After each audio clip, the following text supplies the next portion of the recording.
Hi everyone, how are you? I hope यार आप सभी लोग ये वीडियोस जो भी मैं यहाँ पे कोडग्राम फोटो हब एप्लीकेशन के लिए मैं यहाँ पे अपलोड कर रहा हूँ, you people might be definitely watching all these things, है ना। और आपको इससे क्या फ़ायदा हो रहा है, आपको कैसा लग रहा है, आप प्लीज़ वीडियो के डिस्क्रिप्शन में मेरे को कमेंट करके ज़रूर बताइए, राइट। तभी मेरे को पता चल पाएगा कि यार we are going in the right direction और नॉट, ठीक है। अच्छा, और दूसरी चीज़, आई होप आप लोगों ने ये लास्ट वीडियो ज़रूर देख लिया होगा, ट्रेनिंग शेड्यूल वाला, जिसमें मैंने कम्युनिटी के बारे में भी काफ़ी कुछ इसमें बताया हुआ है। तो आप प्लीज़ कम्युनिटी को ज्वाइन करो यार, ऑलरेडी कुछ लोगों ने कम्युनिटी ज्वाइन की हुई है।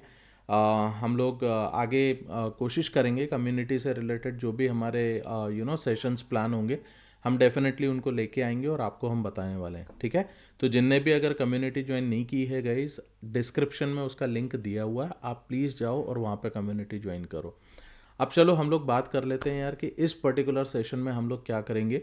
तो लास्ट जो सेशन था, आप लोगों ने ये वाला सेशन देखा होगा जिसमें मैंने आप लोगों को प्रोजेक्ट रिक्वायरमेंट डॉक्यूमेंट के बारे में बताया हुआ है, ठीक है।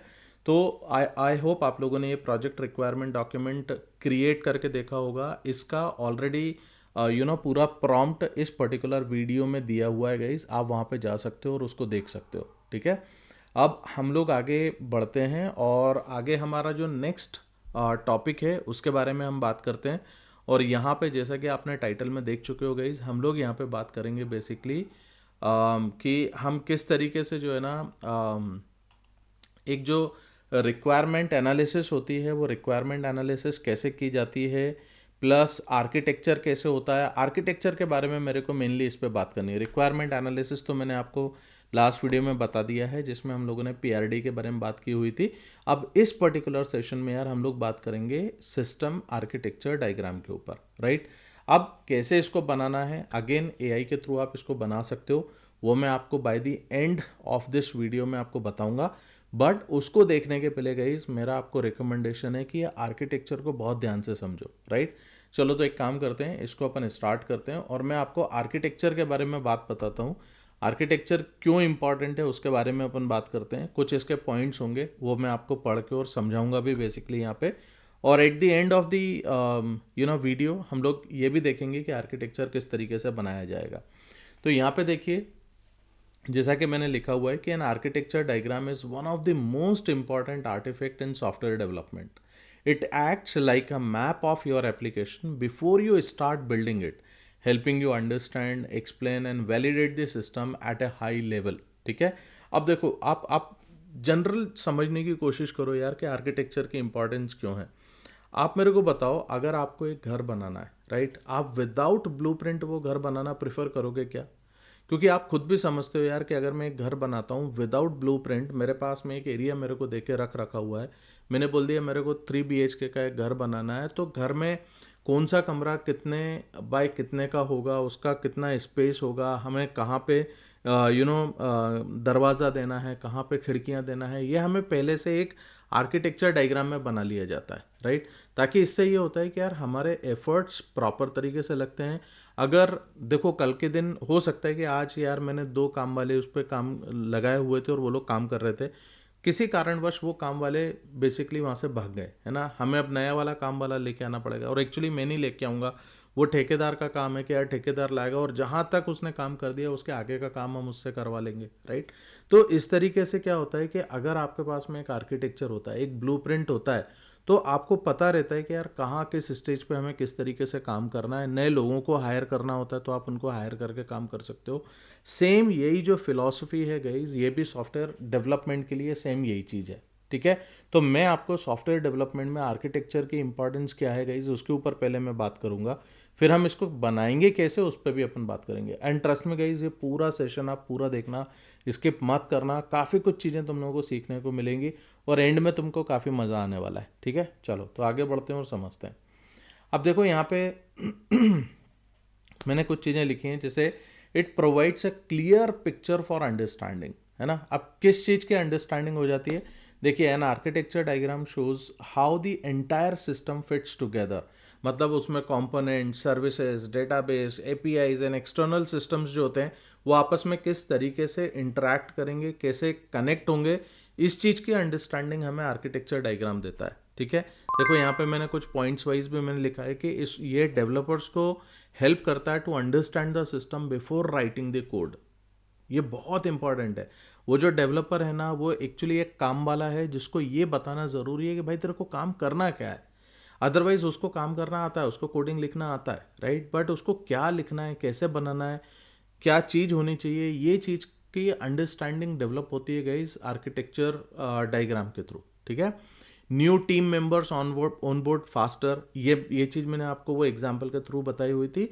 सेम यही चीज़ यहाँ पे भी एप्लीकेबल होती है गाइस कि अगर हमारी टीम में कुछ लोग अगर ऑन बोर्ड हो रहे हैं या कुछ हमारे लोगों ने वो पर्टिकुलर प्रोजेक्ट को छोड़ दिया, तो नए लोगों के आने के बाद में ऐसा नहीं होना चाहिए कि यार हर बार काम हम बिल्कुल स्टार्टिंग से शुरू करेंगे। उनकी ऑनबोर्डिंग आसान हो जाएगी। अभी ऑनबोर्डिंग आसान और फास्टर से मतलब यही है कि हमें तो ये पता है कि यार हमें इस स्किल सेट का बंदा चाहिए, राइट, बट आपको बेसिकली पता होना चाहिए कि यार किस स्किल सेट के बंदे से हम क्या काम करवा सकते हैं और किस लेवल पे करवा सकते हैं। तो उसको वो सिस्टम को समझाना, उसका फ्लो बताना, ये बड़ा आसान हो जाता है आर्किटेक्चर के through. Stakeholders see how the solution works without reading technical document. उसको पूरा डॉक्यूमेंट पढ़ने की ज़रूरत नहीं है, आप ये सिस्टम आर्किटेक्चर भी उसको दिखाओगे तो स्टेक होल्डर्स को समझ में आएगा। ठीक है, ये इंपॉर्टेंट चीज़ है। नेक्स्ट देखो, इट डिफाइंस कंपोनेंट्स और रिस्पॉन्सिबिलिटीज। कौन सा कंपोनेंट किस पर्टिकुलर चीज़ के लिए रिस्पॉन्सिबल है, ये बताने का काम वो सिस्टम आर्किटेक्चर में होता है। जैसे कि मैंने आपको बताया हुआ था यार, लास्ट वीडियो में मैंने आपको समझाया कि यार हम लोग क्लाउडिनरी का यूज़ करेंगे, हम AWS का यूज़ करेंगे, हम मेल APIs का यूज़ करेंगे, हम काफ़ी सारे हम इसमें इंटीग्रेशंस करने वाले हैं इस पर्टिकुलर प्रोजेक्ट के अंदर। तो आप देखो यहाँ पे आपको ये पता चलेगा कि अगर आप एक आर्किटेक्चर देखोगे ना, तो आपको हर एक कंपोनेंट ये बता देगा कि किस कंपोनेंट का क्या काम है, राइट। ये इंपॉर्टेंट चीज़ है यहाँ पे। It clarifies what each component does, how component interacts, boundaries and responsibilities. This prevents overlapping logic. Guys आप बार बार ऐसा नहीं कर सकते ना कि देखो सेम लॉजिक हम जो है कभी हम कंट्रोलर में लिख दे रहे हैं, कभी हम सर्विस में लिख दे रहे हैं। ऑल्दो अगर आप इस चीज़ से अनभिज्ञ हैं गाइज, अगर आपको इसके बारे में नहीं पता है कि सर्विस और कंट्रोलर ये मैं क्या बात कर रहा हूँ, डोंट वरी अबाउट इट। हम लोग जैसे जैसे आगे बढ़ते जाएंगे प्रोजेक्ट में आपको ये चीज़ें समझ में आती जाएंगी। ठीक है, ये कन्फ्यूजन को रोकता है गाइस। कन्फ्यूजन नहीं होगा अगर आपके पास में एक प्रॉपर आर्किटेक्चर बना होगा। रॉन्ग एजम्पशन ड्यूरिंग डेवलपमेंट, ऐसा नहीं कि पहले से कुछ भी एज्यूम करके काम कर लिया, ये चीज़ नहीं होगी अगर आपके पास एक प्रॉपर आर्किटेक्चर डायग्राम होता है तो। नेक्स्ट देखो, it helps make better technical decisions. मैं आपको काफ़ी सारी चीज़ें बताने वाला हूँ गाइस, क्योंकि मुझे मालूम है कई जगह पे मैंने देखा हुआ है यार, आउट ऑफ द कंटेक्स्ट में थोड़ा आपसे बात करना चाह रहा हूँ, इसलिए मैं आपको बताता हूँ। मैंने कई जगह पे देखा हुआ है, कई ट्रेनर्स जो है ना डायरेक्टली प्रोजेक्ट बनाना बताते हैं, बट उनसे जब अपन आर्किटेक्चर की बात करते हैं तो उनको ये समझ में नहीं आता कि यार architecture diagram is a different thing. वो प्रोजेक्ट स्ट्रक्चर को आर्किटेक्चर बोलते हैं, विच इज़ एब्सोल्युटली रॉन्ग। ठीक है, तो आपको ये समझ में आना चाहिए कि आर्किटेक्चर डायग्राम क्या होता है और आर्किटेक्चर की इंपॉर्टेंस क्या होती है। ट्रस्ट में गाइस, किसी भी प्रोजेक्ट में तुम काम कर लेना, तुम इसको स्किप नहीं कर सकते हो। ठीक है, तो यहाँ पे भी स्किप करने की कोशिश मत करना, समझो अच्छे से, तब तुमको समझ में आएगा इसका क्या बेनिफिट तुम्हें मिलने वाला है। चलो आगे बढ़ते हैं और समझते हैं। It helps make better technical decisions. Architecture decisions affects performance, security, scalability and cost.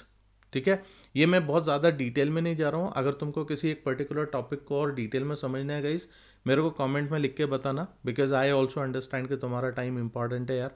तो इसको सुन लो, समझ में धीरे धीरे आ जाएगा। ठीक है, a code diagram helps you consider where caching is needed. हमें कैशिंग कहाँ पे करनी है डेटा की। अब कैशिंग क्या है नहीं समझ में आता तो कमेंट में लिख के बताओ, बता दूंगा नेक्स्ट उसमें, है ना। हाउ टू स्केल हॉरिजॉन्टली, तो मैं अपने सिस्टम को हॉरिजॉन्टली या वर्टिकली स्केल करने की ज़रूरत है। हाउ एक्सटर्नल सर्विसेज इंटीग्रेट, कैसे एक्सटर्नल सर्विसेज इसमें इंटीग्रेट होंगी। वेदर माइक्रो सर्विस और monolithic architecture is going to be used. अगर इसके बारे में नहीं पता है कमेंट करो मेरे को, मैं बताता हूँ बाद में कि यार माइक्रो सर्विस और मोनोलिथिक अप्रोच क्या होती है और ये कैसे काम करेगी। बट अभी के लिए अपन इसको थोड़ा सा शॉर्ट रखते हैं, अदरवाइज काफ़ी लंबा वीडियो हो जाएगा। ठीक है, नेक्स्ट टॉपिक पे चलते हैं या नेक्स्ट पॉइंट पे चलते हैं। ये देखो, ये क्या करता है, सिक्योरिटी प्लानिंग जो होती है इससे इंप्रूव होती है गाइस। आर्किटेक्चर डायग्राम से आपकी सिक्योरिटी प्लानिंग इंप्रूव होती है। कैसे? Security is easier when the architecture is visible. जब तुम्हें मालूम है कि यार मेन गेट कहाँ पे होगा, तो तुम्हें पता रहेगा कि यार कौन से गेट पे मेरे को सही वाला ताला लगाना है, अगर मेरे को इंटरनल गेट्स हैं तो मेरे को वहाँ कौन सा ताला लगाना है, ये वो वाला कंसेप्ट है अगर अपन मकान बना रहे हैं। सेम चीज़ यहाँ पे भी इम्प्लीमेंट होती है ना। तो देखो यहाँ पे ऑथेंटिकेशन पॉइंट्स आपको पता चलना चाहिए, ऑथराइजेशन बाउंड्रीज पता चल जाएंगी, data flow and sensitive data paths पता चलेंगे, वल्नरेबल कंपोनेंट्स देखने में आएंगे, एक्सटर्नल इंटीग्रेशंस आएगा। तो ये सारी चीज़ें आपको हेल्प की जाती हैं गाइस जब आपको आर्किटेक्चर डायग्राम आपके पास होता है। It prevents the costly mistakes. देखो मिस्टेक्स तो होंगी, बट कौन सी मिस्टेक कितनी कॉस्टली हो सकती है ना यार, ये इंपॉर्टेंट चीज़ है ना। मिस्टेक्स तो होती रहेंगी तुम्हारे से सॉफ्टवेयर डेवलपमेंट के अंदर, बट ऐसा भी नहीं हो जाए कि तुम इतना बड़ा मिस्टेक कर दो कि यार उसको बियर करना ही कंपनी के लिए इम्पॉसिबल हो जाए, right. So building without an architecture is like constructing a house without A plan. देखो यही वाला एग्जाम्पल मैंने तुमको बिल्कुल स्टार्टिंग में दिया था। A diagram helps prevent rewriting code modules later, wrong database selection, unscalable और फ्रेजाइल सिस्टम्स, टेक इनकम्पैटिबिलिटीज। ठीक है, ये टॉपिक्स हैं गाइज, ये पॉइंट्स हैं जो मैं आपके लिए पढ़ रहा हूँ, because I have already written all these things. Don't worry, I will give this document as well to you, right? Just wait for some time. I will be sharing everything, but just listen it right now. It enables better testing strategy. अब देखो testing के बारे में जब अपन बात कर रहे हैं तो आपको भाई कौन से लेवल पे या कौन सी चीज़ को कहाँ किस चीज़ के लिए टेस्ट करना चाहिए। जैसे अगर सपोज मैंने सर्विस लिखी है, मैंने कंट्रोलर लिखा, तो कंट्रोलर की टेस्टिंग मेरे को किस चीज़ के लिए टेस्टिंग करना है, राइट। अगर मेरे को इंटीग्रेशन टेस्टिंग करना है तो कब करना है। तो ये सारी चीज़ का डिसीजंस जो होते हैं गाइस, ये ले लिए जाते हैं आर्किटेक्चर डायग्राम को देख के। ठीक है, चलिए नेक्स्ट चलते हैं।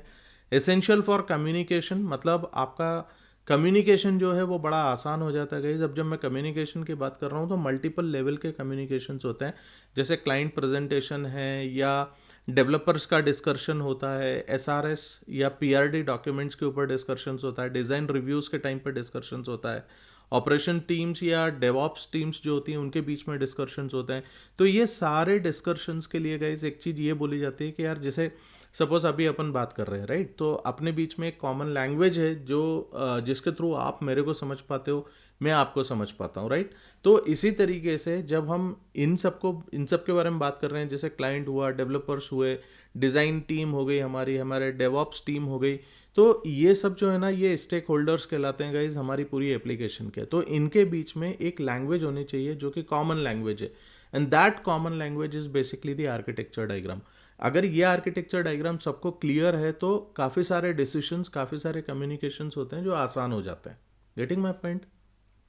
नेक्स्ट देखिए, it helps DevOps and deployment teams, मतलब ये किस तरीके से उनको, देखो आप तो डेवलपर हो, बट जब आप एक एप्लीकेशन को डेवलप कर देते हो तो कंपनी के अंदर एक पूरी टीम बैठी हुई है जो आपके प्रोजेक्ट को उठा के डिप्लॉय करने के लिए काम करती है, क्योंकि वहाँ पे सर्वर प्रोक्योरमेंट करना, एप्लीकेशंस को उस पर इंस्टॉल कराना, वो सारे काम, बहुत सारी चीज़ें होती हैं। I am not talking about that particular part separately, but जो डिप्लॉयमेंट टीम होती है गई उसको काफ़ी सारे काम करना रहते हैं, जैसे CI/CD पाइपलाइन डिज़ाइन करना, नेटवर्किंग देखना, लोड बैलेंसर्स के बारे में सोचना, क्लाउड इंफ्रास्ट्रक्चर को बढ़ाना घटाना, कंटेनराइजेशन को यूज़ करना, मॉनिटरिंग करना। तो ये जो सारी एक्टिविटीज़ होती हैं, इन सारी एक्टिविटीज़ को भी हेल्प किया जाता है आर्किटेक्चर डायग्राम के थ्रू। अब ये कैसे होगा, जैसे जैसे तुम आर्किटेक्चर डायग्राम को समझोगे, आगे और डेवलपमेंट करोगे, तुमको समझ में आती जाएंगी कि यार ये चीज़ें कितनी इंपॉर्टेंट हैं। मैं भी उतना डिटेल में नहीं जा रहा हूँ, ठीक है, बट मैं आपको सिर्फ एक जस्ट हाई लेवल ओवरव्यू दे रहा हूँ so that you people can understand from here। ठीक है, it supports maintainability and scalability। अब maintainability scalability का मतलब ये है कि where new feature fits, what components में break, where scalability bottlenecks are। तो ये सारी चीज़ों के ऊपर जो है ना बेसिकली आर्किटेक्चर डायग्राम हमें हेल्प करता है कि हम हमारे सिस्टम को मेंटेनेबल और स्केलेबल कैसे बना सकते हैं। Acts as long term documentation. ठीक है, अब देखो ये टर्म डॉक्यूमेंटेशन से मतलब ये होता है कि भाई एक रेफरेंस पॉइंट हो जाएगा, लर्निंग टूल हो जाएगा, हिस्टोरिकल डॉक्यूमेंट आप क्रिएट कर सकते हो, मेंटेनेंस गाइड आप इसके थ्रू बना सकते हो। तो ये पूरा जो है ना ये आपको इन सब चीज़ों में हेल्प करता है। अगर मैं एक आसान भाषण में बताऊं कि यार आर्किटेक्चर डायग्राम क्या होता है, तो architecture diagram is a software architecture diagram ensures that what you build is clear, scalable, secure, maintainable, affordable and understandable. समझ में आया? आप जो भी बना रहे हो गाइस वो ये सारी चीज़ों को फॉलो करना चाहिए, ये सब होना चाहिए। Without an architecture diagram, software development becomes guesswork. That's why I'm telling you guys, this is very very important, leading to mistakes, delays and technical doubts. ठीक है? अब देखो, जो सबसे इंपॉर्टेंट चीज़ जो मैंने तुमसे बोली हुई थी कि मैं तुमको ये बताता हूँ कि यार आर्किटेक्चर डायग्राम कैसे तुम बना सकते हो और इसके लिए क्या चीज़ तुमको यूज़ करना चाहिए, वो मैं बताता हूँ। तो इसके लिए भी अगेन मैंने एक प्रॉम्प्ट डिज़ाइन किया हुआ है गाइस, और ये प्रॉम्प्ट भी मैं आपसे शेयर करूँगा इस पर्टिकुलर वीडियो के डिस्क्रिप्शन में, आप देख सकते हो। और एक टूल मैं आपको बता रहा हूँ जिसके थ्रू बेसिकली आप पूरा एक आर्किटेक्चर डायग्राम तैयार करवा सकते हो। ठीक है? तो देखो, वो टूल है बेसिकली इरेजर, क्योंकि यार देखो एआई का टाइम है, अगर तुम एआई को अडॉप्ट नहीं करते हो तो you are out of the market वैसे भी। ठीक है? तो इन चीज़ों को ध्यान रखो। तो यहाँ पे देखो, सबसे पहले तो मैं आपको ये प्रॉम्प्ट दिखा देता हूँ कि यार प्रॉम्प्ट कौन सा है मेरे पास में, which you will have to use basically. So this is the prompt. एक आर्किटेक्चर डायग्राम क्रिएट करने के लिए क्या प्रॉम्प्ट बनाया हुआ है, वो प्रॉम्प्ट मैंने यहाँ पे लिखा हुआ है, and this is the tool guys which you will be using. ठीक है? अब ये कैसे यूज़ करते हैं वो मैं आपको बताता हूँ। देखो, तो यहाँ पे मैंने सबसे पहले तो मैं ये पढ़ लेता हूँ कि यार मैंने आर्किटेक्चर डायग्राम बनाने के लिए प्रॉम्प्ट क्या लिखा हुआ है। इसको आप अपनी एप्लीकेशन डेवलपमेंट या प्रोजेक्ट के हिसाब से आप इसको बड़ा छोटा कर सकते हो और इसको देख सकते हो। पर अभी यहाँ पे आप देख लो, मैं फटाफट पढ़ता हूँ, आपको समझ में आ जाएगा। Create a system architecture diagram for a mini web application called PhotoHub, a platform for photographers to upload and sell photos and videos. मैंने बहुत सिंपली इसको बता दिया कि मुझे क्या करना है। तो मेरा ऑब्जेक्टिव, इसके कुछ कुछ एलिमेंट्स होते हैं गाइस आर्किटेक्चर डायग्राम बनाने के, वो हमें इसको बताना पड़ता है। तो ये देख लो आप, build a multi user photographer customer and admin application using Java 8, Spring Boot, Spring Security, JPA, Hibernate, Thymeleaf, Tailwind CSS, MySQL, Cloudinary for image and video upload, Razorpay for payment integration and AWS for deployment। मैंने पूरी एक architecture में ये बता दिया कि यार मैं कौन कौन सी चीज़ें यूज़ करूँगा, टेक्नोलॉजी स्टेक क्या रहेगा, कौन सी चीज़ कहाँ पे हमारी इंप्लीमेंट होगी, इसके बारे में बात होगी। ठीक है? नेक्स्ट देखो, मॉड्यूल्स के बारे में, category management, asset photo video management है ना, उसमें हम क्या करेंगे थोड़ा बहुत हमने इसको बता दिया। Tag management, payment integration, user management, cart management, order management, report management, तो ये मेरे मॉड्यूल्स होने वाले हैं एप्लीकेशन के अंदर। अब आर्किटेक्चर का एक्सपेक्टेशन क्या है, मैं क्या चाहता हूँ, तो फ्रंट एंड पे हमें एक प्रेजेंटेशन लेयर बनानी होगी जिसमें मैंने बता दिया कि मैं थाइमलीफ टेम्पलेट HTML व्यूज़ के लिए यूज़ करूँगा, टेलविंड CSS करूँगा मैं स्टाइलिंग के लिए, user interaction via standard forms and controller में रखने वाला हूँ। नेक्स्ट मैंने बैकएंड में इसको बता दिया कि मैं spring boot MVC controller handler request बताऊंगा। फिर service layer for business logic हम लोग करेंगे, रिपोजिटरी लेयर बनाएंगे जिसमें हम जेपी और हाइबरनेट का यूज़ करेंगे डेटाबेस कम्युनिकेशन के लिए, क्लाउडिनरी SDK का यूज़ करने वाले हैं इमेज एंड वीडियो अपलोड के लिए, राजोर पे इंटीग्रेशन करेंगे अपन पेमेंट प्रोसेसिंग के लिए।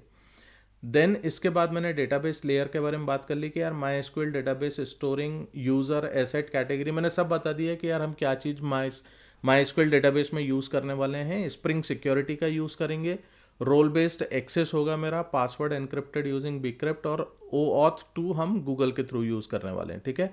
एक्सटर्नल इंटीग्रेशंस होंगे मेरे, जैसे क्लाउडिनरी होगा, AWS होगा डिप्लॉयमेंट के लिए, और राजोर पे हम यूज़ करेंगे पेमेंट गेटवे के लिए।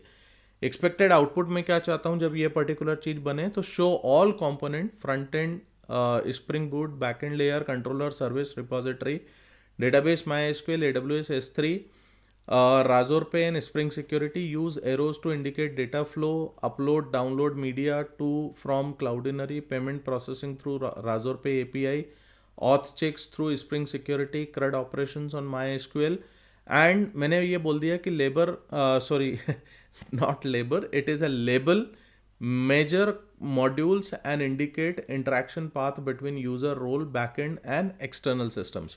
तो ये मैंने आपको बता दिया, ये पूरा एक मैंने आपके लिए एक प्रॉम्प्ट डिज़ाइन किया हुआ है गाइज। अब इस प्रॉम्प्ट को देखो मैं कहाँ कैसे चलाने वाला हूँ, एंड इसके थ्रू आपको कितना तरीके का एक आर्किटेक्चर डायग्राम बन के सामने आएगा। तो यहाँ पे से देखो, जनरेट एन AI डायग्राम आपके पास में एक ये दिख रहा है AI का, आप इस पे जा सकते हैं, एंड यहाँ जाने के बाद आपको एक ये क्या डायग्राम आपको जनरेट करना है उसका प्रॉम्प्ट आप इसको यहाँ पे दे सकते हो। 1 सेकेंड, AI डायग्राम,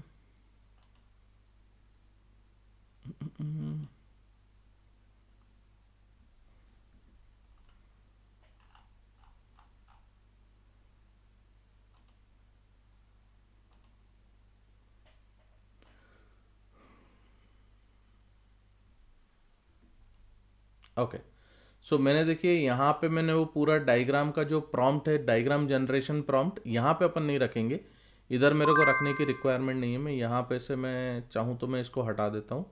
मैं सिंपली इसको यहाँ पे आके कैनवास के ऊपर यहाँ पे आ रहा हूँ। ये कैनवास यहाँ पे मेरे को पूरा जनरेट करके देगा, तो मैं यहाँ आके इसको पूरा ये मैंने ये डाल दिया, ठीक है। तो ये आपके पास में एक पूरा ये जनरेट हो गया, राइट। अब यहाँ से आप सिंपली इसको एक काम कर सकते हो, आप जनरेट करके इसको बोलो कि जनरेट पे क्लिक करें, तो ये देखिए आपके लिए पूरा बेसिकली एक डायग्राम जनरेट करके देगा guys, based on this particular prompt. So just wait for some time, है ना, it will be taking little time, काफ़ी सारे कंपोनेंट्स इसके अंदर डिज़ाइन होंगे। So you just wait and watch. Okay, तो यहाँ पे आप देख सकते हो गाइस, इसने एक प्रॉपर तरीके का आपके लिए कि ये बना के दे रहा है ये, है ना। और यहाँ आप जैसा कि देख सकते हैं इसने पूरा एक कोड भी इसके लिए जनरेट किया हुआ है, कुछ कुछ कोड भी जनरेट कर दिया है। Very good. तो मैं तो सिर्फ I am just interested into this, तो मेरे को आप सिर्फ कैनवास दिखा दो, है ना। और ठीक है, इधर अपन ये देखते हैं, and if I just show you like this guys, आप देखो एक बहुत प्रॉपर तरीके का एक आर्किटेक्चर डायग्राम इसने मेरे को बना के दे दिया कि यार मेरी एप्लीकेशन का डायग्राम किस तरीके से होना चाहिए। So guys you can see, अगर इस तरीके का डायग्राम मेरे को बनाना होता तो मेरे को कितना टाइम लगता, राइट। तो आप देखो यहाँ पे से आप, इसने बहुत तरीके से मेरे को ये सब चीज़ें बना के दी हुई हैं गाइज कि ये कैसे बनना चाहिए। ये डायग्राम हम यहाँ पे से निकाल सकते हैं, इसको हम आगे के लिए यूज़ कर सकते हैं। तो इसमें काफ़ी सारी चीज़ें देखने को मिल रही हैं, जैसे देखो यहाँ पे इसने बताया कि यार ये जो सर्विस लेयर होगी इसमें कार्ट मैनेजमेंट है, ऑर्डर मैनेजमेंट है, पेमेंट गेटवे है, एसेट मैनेजमेंट है, category tag management, user management, report management, ये सबके अलग अलग सर्विस लेयर पे इसने इस तरीके से काम किया हुआ है। देन यहाँ पे मैं अगर आपको दिखाता हूँ तो देखो इसने यहाँ पे जो स्प्रिंग सिक्योरिटी है, ये auth, role based access, bcrypt, और ये जो हमारा ऑथेंटिकेशन वाला ये पार्ट था, ये ऑथेंटिकेशन हो जाएगा। जेपीए हाइबरनेट से रिलेटेड अगर जब ये इससे इंटरेक्ट करेगा तो डेटाबेस मेरा यहाँ पे रहेगा। मैं इस पर्टिकुलर आर्किटेक्चर डायग्राम को आपको नेक्स्ट वीडियो में गाइस बहुत अच्छे तरीके से मैं इसको समझाऊंगा कि यार ये कैसे है, बट अभी के लिए मैं इसको ज़्यादा लंबा वीडियो नहीं बना रहा हूँ, but I am just giving you an idea कि आप देखो इसने कितने तरीके से यार आपकी पूरी एप्लीकेशन को देख के समझ के पूरा एक आर्किटेक्चर डायग्राम आपके लिए तैयार कर दिया है, राइट। इसको अपन नेक्स्ट वीडियो में एक बार और एनालाइज करेंगे, समझेंगे कि यार ये आर्किटेक्चर डायग्राम जो बनाया हुआ है ये फ्लो वाइज ये ठीक है कि नहीं है, इसको अपन और देखते हैं, वैलिडेट करते हैं, ठीक है। सो आई होप आपको ये वीडियो अच्छा लगा होगा गाइज, और आपने एक नई चीज़ सीखी होगी। अगर अच्छा लगा है तो प्लीज़ मेरे को बताओ कमेंट करके कि यार ये वीडियो आपको कैसा लगा, और ये एआई का टूल जो मैंने आपको दिखाया हुआ है, is it a useful tool और नॉट, राइट। चलो नेक्स्ट वीडियो में मिलते हैं और हम आगे कुछ नई चीज़ें सीखेंगे गाइस। एक दो वीडियोस और आने वाले हैं, है ना। प्लीज़ डोंट टेल मी कि यार सर आप जल्दी से मेरे को फटाफट कोडिंग लिखना सिखा दो। सब बताऊंगा भाई, आराम से बताऊंगा, सारी चीज़ें सिखाऊंगा, जल्दीबाजी नहीं है। अभी एक दो वीडियो और आएंगे जिसमें कुछ नई बातें आप लोगों के साथ करना है, नए कंसेप्ट आप लोगों को सिखाना है, तो पहले उसके ऊपर फोकस करते हैं, फिर अपन डेवलपमेंट करेंगे, ठीक है। चलो, तो आई होप आपको वीडियो पसंद आया होगा। अगर पसंद आया है तो फटाफट से लाइक कर दो यार। अगर अभी तक तुम लोगों ने इसको सब्सक्राइब नहीं किया हुआ है चैनल पर तो प्लीज़ सब्सक्राइब कर दो, और अपने दोस्तों को भी बोलो, बहुत अच्छी चीज़ सिखा रहा हूँ यहाँ पर, ठीक है। चलो, थैंक यू वेरी मच।